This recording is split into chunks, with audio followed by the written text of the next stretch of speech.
Outer Orange. The leaves are falling, the birds are singing less, and we have another day of results. Hello, привет, welcome back. We are here today on Fuzzy's website. Fuzzy's Twitter. So we're here on the Twitter to go over the pie charts as per usual, because pie chart man is doing pie chart stuff. And big shout outs to him because he was actually at this event. The fact that he was able to get this up while also at the event, very awesome. Man works really hard, treat him nicely. But anyway, so here we have the V premium breakdown. We're gonna kind of run through this a little bit faster, as some of this stuff is like old and repetitive news. If you really need to catch up on some stuff, please watch my other videos on the results. I'll have probably somewhere about it. So yeah, check out those. Three aqua, 1 shadow, 1 gold, 1 gears, 1 genesis, and 1 Bermuda triangle. Every time I see Gear Chronicle, I lose my mind. I literally don't understand how this deck is getting results at this point. Like I know what the deck does. I'm very aware of its big columns, you know, late game, but the hand is just so bad now. The hand is bad enough to the point where this shouldn't be happening. I will give one thing to Gears, and specifically the Steam Maiden list. That deck can play without a hand. I think that's the biggest thing that's keeping it alive. It's always been like that. You can literally guard with your entire hand, and the next turn you'll still be able to play. I think that's the biggest thing that's kept the deck so strong, and then it had also really good cards that also kept it in rotation. But that doesn't change the fact that this deck just doesn't do anywhere near as much as what it used to do. So that's why I'm very surprised to still see it on the charts. It's like, how is this happening? You guys are noticing we're seeing more of these Fenrir tops. Fenrir was always a good deck. It just got really overshadowed by like literally the meta that we have been in for the last like 3 years. So Fenrir actually showing results. It had a couple things that made it strong. It had the promo that came out that made it strong, but it's had Vanguard this entire time. And then a lot of people like really misjudge Vanguard, which is fine. It's, you read the card and you're like, okay, whatever. And then you read the card again, and you're like, oh wait, it's a full board wipe if you ride it, and it's a side board wipe if you ride it, if you choose as a rearguard circle, because it with the promo can actually do like a double retire on your opponent's battle phase. So it's literally like a trap card deck on your opponent's side, and a lot of people just don't know how to prepare for it, so they just die because of it. So it's more like an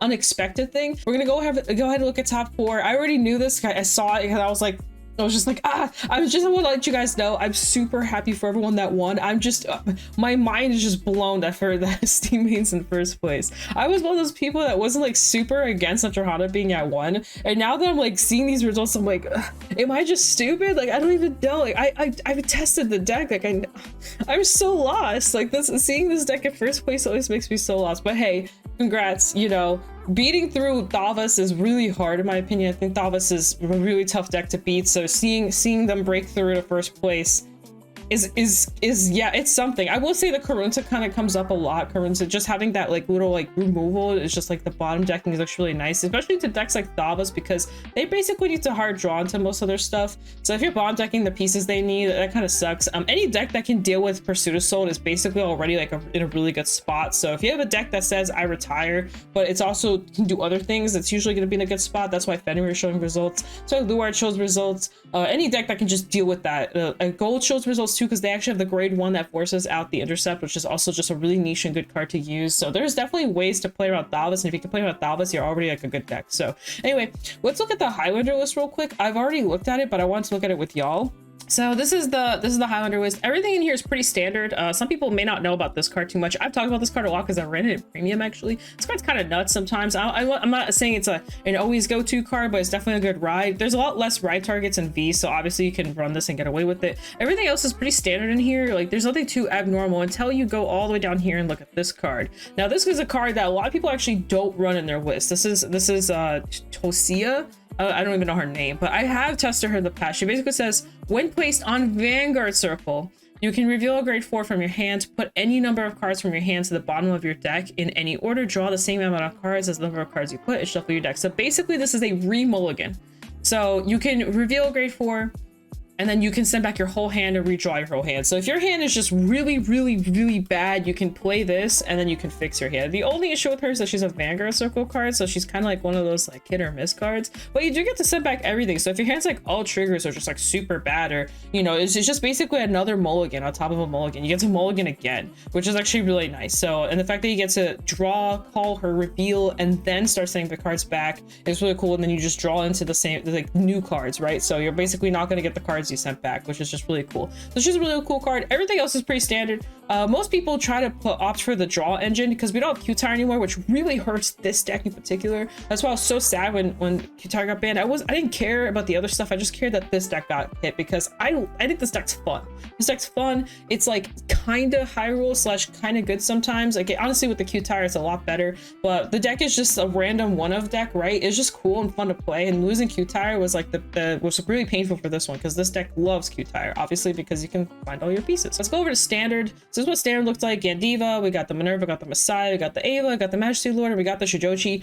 Some people might be surprised to see Shojodoji. Shojodoji overall has never really been a bad choice. It's just different, and there's a couple things with Shojodoji. Like one, the deck itself is actually pretty good. Like the new support that just dropped is actually good, but the deck has just like weird board states a lot of times, and a lot of people just don't know what in the world it's doing. I think just people just don't like to play it, or they don't like the way the bind works or something. I don't really know. I know some people that play Shojodoji, and they've been saying it's been really good. I read the cards myself and I was like, no, these cards aren't too bad. Personally, I haven't sat on it, I haven't really tested it. I can understand why it has results. We do have an MLB back in again, MLB being the rogue pick in my eyes, and it's still showing. It's funny that it's been showing results. I will say, of course, we have less decks over here in JP. They have all the collab sets going on around this time, so they just have like way more options in terms of broken stuff to pick from, so we have a lot less of that. So MLB is kind of like just randomly coming up here and there. Top 4 looks something like this, with Messiah in first place. I saw a lot of people were very surprised by this, with Ava in second place, and third we have Gandiva, and fourth we have MLB, which is again really interesting. I feel like Messiah does struggle into decks that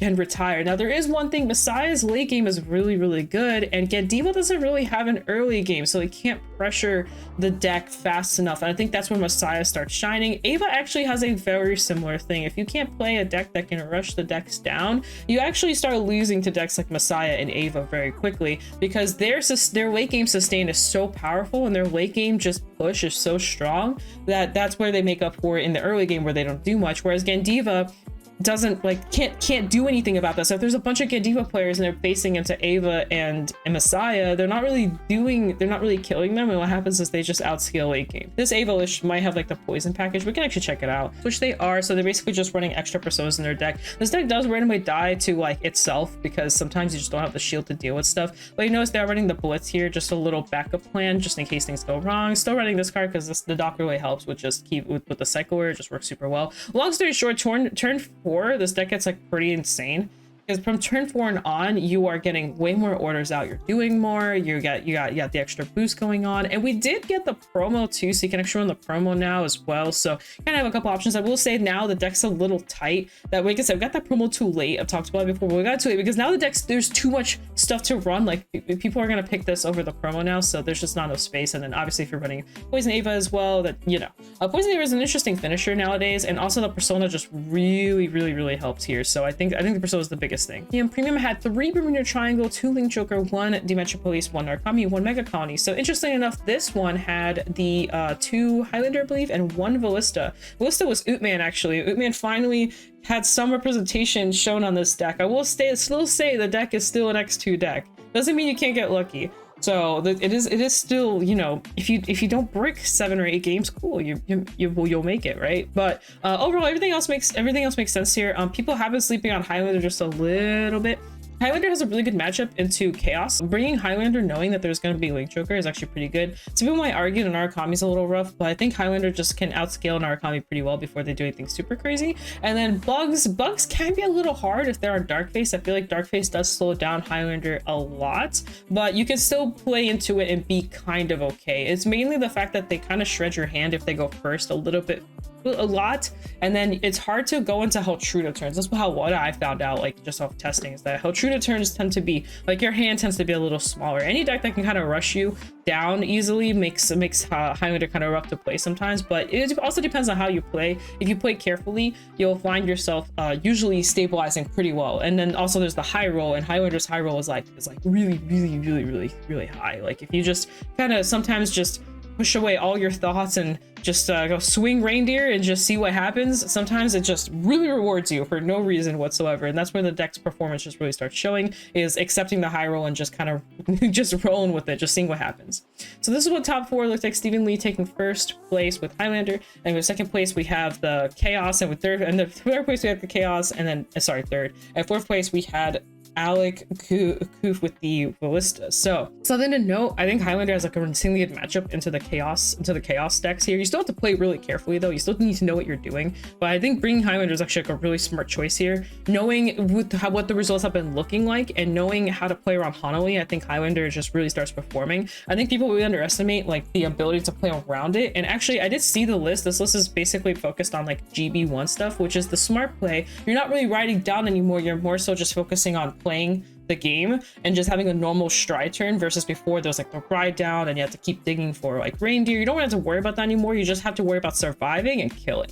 Surviving, killing, and playing around whatever your opponent's trying to do, which Bermuda has a lot of access to. The Ballista, I do know Ootman. I just assumed that he just went like, oh, oops, I found the loop, and just kept doing that game after game. And then I'm assuming that in the top cut that just didn't happen, or he had the bricking start to happen, or something went wrong. So here comes the beginning of what this is going to start looking like. This is the set 13 standard look. Basically, this is the future look of what's to come. A lot of people think there's a lot of diversity, or I don't know, there's been a lot of topics about this.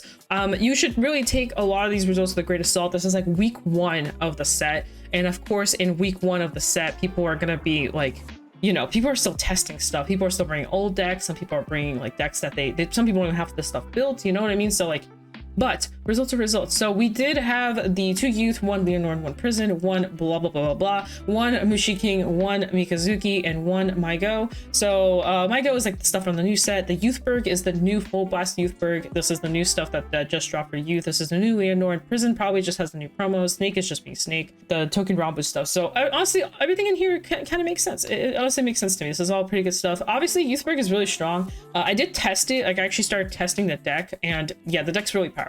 The deck is actually like obscenely powerful, and actually that 15k was what I was afraid of. I made a tweet before we got the new cards, and my tweet was like plus 15k power to the front row. Why was basically my response. I got a lot of people saying, oh, but it's like turn 7, doesn't really matter, it takes too long to get all the cards and soul and blah blah. And my argument back was like, but the 15k to the front row is not okay. I'm not really a fan of that concept. The reason being is 15k to 1 unit means you already have to guard with more than 1 trigger, theoretically, if they're all grade 3s, right? Because that means they're all 28ks. And then if you add persona on top of that, that's now 25k. And this distribution specifically is actually to 3 front row units, and we are not even counting boosters. So that means you're literally staring at columns that require 3 or more triggers to guard with. Late game, yeah, it's like it's fine to have like an end game turn. My fear was that if we start giving more cards this type of stuff, then it's going to make it a lot harder to block. And then lo and behold, literally a week passes and we get cards that directly let this card instantly become like tier 1. It went from like, oh, it's turn 7 to, oh, you can do it on first ride now. And that is a huge difference. Then that 15k power just amplified so much more. I will say the deck kind of needed something like this, maybe just not this powerful. I wish it was like a 10k or a 5k, just something where the numbers are guardable, or even if you hit a trigger you can still kind of block these, but it's to a point where you can't really block half these numbers unless you check like 2-3 defenses, and even then still really hard to block. Let's go look at top 4 real quick. So this is what top 4 looks like.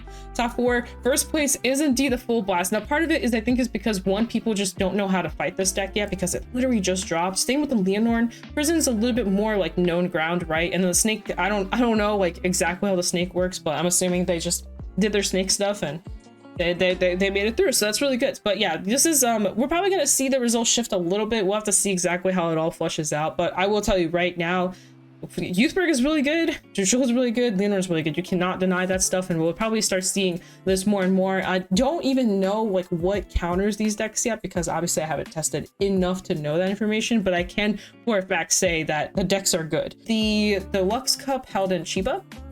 There's a top 16, a top 4 for this one. So here we have this variant. Now a lot of people, this is where the diversity started coming through. People are like, oh my god, it's so diverse. Well, it's like, yeah, the set just dropped. Like, I don't know.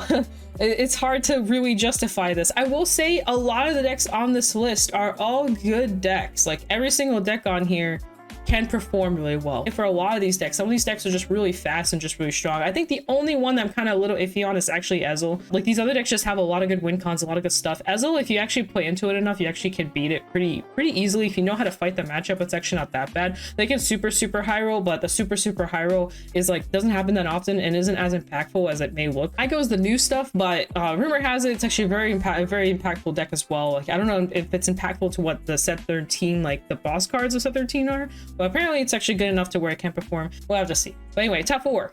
So here we have the Shojodoji that everyone's been talking about. We got second place Leonor in third place. Here's the MyGo stuff. At fourth place we have Jeweled. All very fun stuff. This is definitely a good like insight on what the future might look like. I don't know if Shojodoji got new cards in set 13. I'm gonna be real, I haven't been keeping up with Shojodoji aside from the set that just dropped in English. I am aware of those cards. I'm not so aware if there's future cards that make the deck stronger. If there are, cool, the deck's performing. It's really nice to see other decks perform, and Shojodoji does have a very interesting gimmick to him, so it is cool to see that side of things. I know a lot of people thought he was like really bad, so it was nice to see him in first place. The Leonor is actually pretty impactful. The MyGo stuff has like some really good like drive checking stuff that it does that makes it really good, and obviously Jeweled, we kind of all knew about Jeweled already. The back row wipe and everything. I'm actually surprised the Jeweled is in fourth, especially since Leonor's in second. I guess they just didn't like see each other or something like that, because I will say I think Jeweled until Leonor, Jeweled should win that matchup unless like some weird stuff happens. That's basically it. These are the results. Overall, it's been very interesting. Take what I say with a grain of salt. You know, I'm not trying to like egg on anything. I'm really just like talking like my thoughts out. This isn't like a lot of people think I've been like salty and stuff recently. It really hasn't, but that it's just more so if I compare it to how Standard was last year to this year, it just feels very different, and it's not a good kind of different, and I really hope to see some change, or hope to see something develop into something better. That's the end of this video. I hope you guys liked it. Do not forget to shop at 50cards.shop. We do have the new trial decks coming out pretty soon, so stay tuned for that. Orphist and all the other ones are coming, and then set 12 is actually on its way to us very soon. We have sneak peeks coming this week, and then the actual set drops next week. So 50cards.shop, code orange for all your goodies. Get excited for the future stuff, future deck building and all that stuff. I'm pretty excited about it. I don't even know what I'm building. I'm probably just gonna build Orphist out of it, but I am excited to finally get some Orphist support. It's been a second, so, and I actually like playing mask decks. I don't like how clunky they feel, but I like playing them because I just like playing orders and I like toolbox stuff. So I'm really hyped for that. So let's just see how that works. But yeah, guys, peace out. Das vidanya. I'll see you guys in a future video. Bye.